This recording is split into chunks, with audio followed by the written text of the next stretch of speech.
Chairman সাহেব অনেকদিন ধরে বেকার রয়েছে, এটা কাজ টাজকে দেওয়া যায়? বাবু কাজ তোরটা আছে, তা তোমার কাগজপত্র কিছু আছে নাকি? চেয়ারম্যান সাহেব এই যে আমার কাগজপত্র।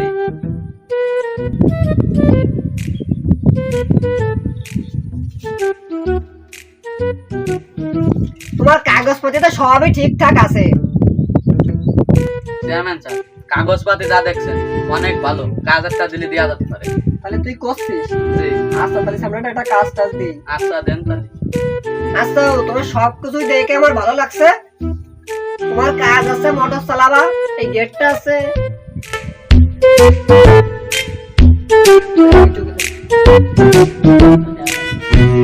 এই সব তোমার দেখাশোনা করতে হবে। চেয়ারম্যান সাহেব সবকিছুই ঠিক আছে, আমি রাজি। তা সমস্যা তো একটা আছে বাবু। চেয়ারম্যান সাহেব কি সমস্যা? সমস্যা হচ্ছে কি যে এই ঘরে মাঝে মাঝে একটা মেয়ে মানুষ আছে। শালার মেয়ে মানুষ আছে, কাজটা তো মনে হয় ভালো হয়ে যাবে না। আচ্ছা আমি রাজি। আচ্ছা ঠিক আছে, তুমি যখন রাজি হইছো তাহলে কাল থেকে কাজে আইসো।